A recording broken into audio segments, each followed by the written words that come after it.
കാരണം ഇപ്പോഴും ഞാനിപ്പോ സുരേഷ് ചേട്ടന്റെ മോളുടെ കല്യാണത്തിന് പോയപ്പോഴും കമൽ സാറൊക്കെ കെട്ടിപ്പിടിച്ച് ചില ആൾക്കാർ നമ്മളെ കാണുമ്പോൾ മാറി നിൽക്കും. കാരണം എന്താ ഇവൻ എൻ്റെ അടുത്തൊന്ന് ചാൻസ് ചോദിക്കുമോ എന്ന് പേടി. അപ്പൊ ഞാൻ എന്ത് ചെയ്യും, ഞാൻ എൻ്റെ ഡ്യൂട്ടി ബൗണ്ടാണ്. കാരണം ഇത്ര സീനിയേഴ്സ് ആകുമ്പോൾ നമ്മള് ജസ്റ്റ് പോയി നമ്മളൊന്ന് വിഷ് ചെയ്യും, അത്രേ ഉള്ളൂ. മനസ്സുകൊണ്ട് നമുക്കും നമ്മൾ ഫ്രസ്ട്രേറ്റഡ് ആണ് അവരെ കാണുമ്പോൾ. കാരണം പിന്നെ ഒരു തവണ വിഷ് ചെയ്യും, പിന്നെ രണ്ടാമത്തെ തവണ മൈൻഡ് ചെയ്യില്ലെങ്കിൽ ഞാനും മൈൻഡ് ചെയ്യില്ല. അവർ മുമ്പ് ചെയ്യുന്നാലും ഞാൻ മൈൻഡ് ചെയ്യില്ല. കാരണം നമ്മൾ അത്ര മോശമൊന്നുമല്ല. കാരണം ചില ആക്ടേഴ്സ് ഉണ്ട്, നമ്മൾ അങ്ങോട്ടേക്ക് റെസ്പെക്ട് കൊടുത്താൽ മൈൻഡ് ചെയ്യില്ല. നമ്മള് ഒരു തവണയും കൂടെ നമ്മൾ അങ്ങോട്ടേക്ക് റെസ്പെക്ട് കൊടുക്കും, പിന്നെ മൈൻഡ് ചെയ്യില്ല. പിന്നെ ഞാൻ അയാളുടെ മുമ്പിൽ പോയി നിൽക്കും, ഞാൻ മൈൻഡ് ചെയ്യില്ല അയാളെ. രസം അത്. കാരണം നമ്മളെ നോക്കിയിട്ട് ചിരിക്കാൻ പറ്റിയില്ലെങ്കിൽ അത് അവന്റെ പ്രോബ്ലം, എന്റെ പ്രോബ്ലം അല്ല. മനസ്സിലായി? ഇപ്പൊ ചില ആക്ടേഴ്സിനെ ഞാൻ കരുതി, എനിക്ക് നല്ല ഫ്രണ്ട്സ് ആരും ഇല്ല.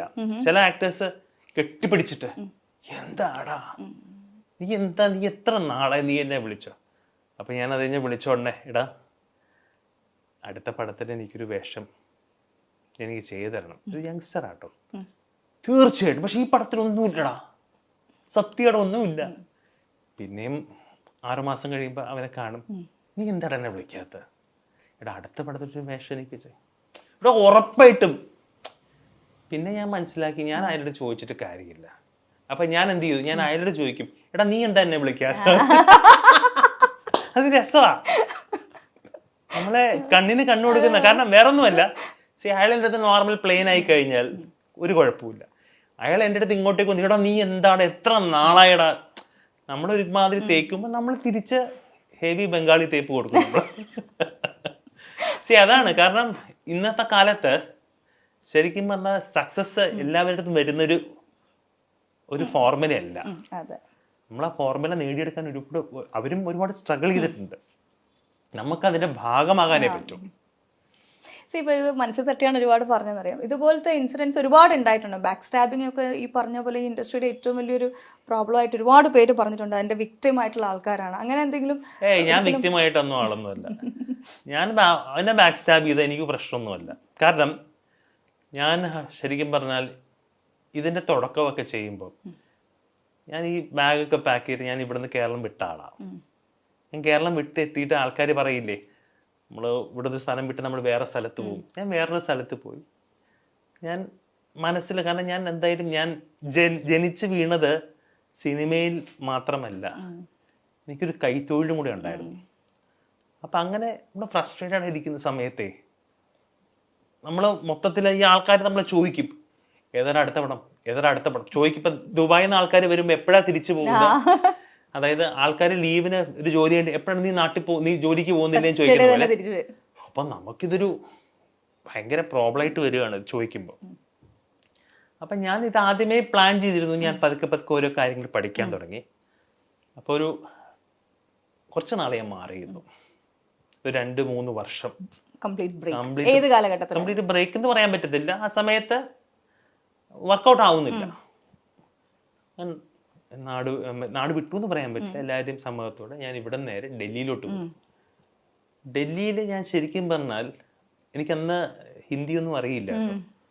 അവിടെ ഒരു സ്ഥലത്ത് ജോലിക്ക് കയറി. ഞാനൊരു സാധാരണക്കാരനായിട്ട് ഞാൻ കയറിയത്, ഞാനൊരു കുക്കായിട്ടാണ് കയറിയത്, ഹെൽപ്പറായിട്ട്.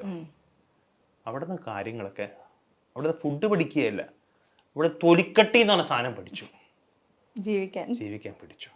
എനിക്ക് അന്ന് ഇല്ലാത്തതുകൊണ്ട്, ഇപ്പൊ ആൾക്കാർ പറയുന്നത് ഇവന് ഇല്ലാത്തതുകൊണ്ടൊന്നും അല്ല പോയത്. കാരണം നമുക്ക്, ഞാൻ ഡിഗ്രി കഴിഞ്ഞിട്ടാണ് തോന്നുന്നത്, നമുക്ക് ചില ജീവിതങ്ങളിൽ കുറച്ച് ഫ്രസ്ട്രേഷൻ വരുമ്പോൾ ഒന്നെങ്കിൽ നമ്മുടെ റൂട്ട് തെറ്റി ഡ്രഗ്സോ മദ്യപാനം, ഞാൻ വേറൊരു ആംഗിളിൽ അതിനെ ഫൈറ്റ് ചെയ്തു. ഞാൻ വേറൊരു ആംഗിളിന് അതിനെ ചെയ്തു. തിരിച്ചു വന്നപ്പോൾ കുറച്ച് കരുത്തുള്ളൊരു മനുഷ്യനായി. മറ്റേതാകുമ്പോൾ ഭയങ്കര ഇളവായിരുന്നു ശരിക്കും പറഞ്ഞു. സോ ടെൻഡർ, ഞാൻ ഭയങ്കര വിഷമിക്കും.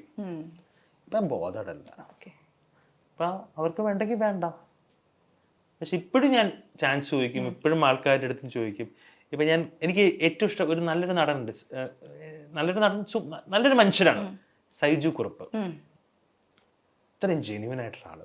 കാരണം ഞാൻ അവനെ പോലും വിളിച്ച് ചോദിക്കും. പക്ഷെ അവൻ പറയൂ കേട്ടോ, എടാ ഇതിലുണ്ടാവും, അടുത്തിട്ട് നോക്കാം. സി നമുക്ക് അങ്ങനത്തെ 1-2 പേര് കുറച്ച് ജെന്യൂൻസ് ആൾക്കാർ വേറെ അവൻ തന്നില്ലെങ്കിലും കുഴപ്പമില്ല. പക്ഷെ അവരൊക്കെ ആയിട്ടുള്ള ഒരു അദ്ദേഹം ശരിക്കും കഷ്ടപ്പെട്ട് വന്നൊരാളാണ്. അദ്ദേഹം ഈ ലെവലിൽ നിൽക്കുന്ന അദ്ദേഹത്തിന്റെ കഷ്ടപ്പാടെന്ന് വെച്ചാൽ അദ്ദേഹവും നന്നായി പഠിച്ചിട്ട് ആളാണ്. പക്ഷെ അദ്ദേഹം സിനിമയ്ക്ക് വേണ്ടി ഫൈറ്റ് ചെയ്ത് is A better actor than me. ഞാൻ ജസ്റ്റ് ഒരു ആവറേജ് ആക്ടറാണ്. ഞാൻ ജനിച്ച നല്ല സൂപ്പർ ബോൺ ആക്ടർ, ഞാൻ ചെയ്താണല്ലോ പഠിക്കുന്നത്. അപ്പൊ അതായിരുന്നു എൻ്റെ ഒരു ഞാൻ ഇതിനെ ഹാൻഡിൽ ചെയ്തൊരു സിറ്റുവേഷൻ. ഈ ആക്ടിങ് വിട്ടിട്ട് ഡൽഹിയിൽ പോയി ജീവിതം പഠിച്ചു വന്നു എന്ന് പറയുന്ന സംഭവമുണ്ട്. അപ്പൊ ആ ഒരു കൈത്തൊഴിൽ ഉണ്ടായിരുന്നു എന്ന് പറഞ്ഞു, കുക്കിംഗ്. അത് ആയത്തമാക്കിയതാണ് ഈ കുക്കിംഗ്. അത് ഇതിന്റെ ഒരു താളം നമുക്ക് കുറച്ച് കഴിഞ്ഞപ്പോൾ മനസ്സിലായി. കാരണം ഇത് അധികം നാള് നമ്മൾ വിചാരിച്ച ലെവലിൽ എത്താൻ പറ്റില്ല എന്ന് മനസ്സിലായി. അപ്പോൾ എൻ്റെ ഫാദറിന് ഇവിടെ ഒരു റെസ്റ്റോറൻറ്റ് ഉണ്ട് എറണാകുളത്ത്.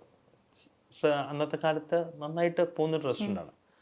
അവിടെ നിന്ന് തന്തൂർ എന്നാണ്, അവിടെ നിന്ന് ഓരോ കാര്യങ്ങൾ പഠിച്ച് അപ്പോൾ അവിടുത്തെ ആദ്യം ചപ്പാത്തി പരത്താൻ പഠിച്ചു, പിന്നെ പൊറോട്ട ഉണ്ടാക്കി, വീച്ച് പൊറോട്ട ഉണ്ടാക്കി.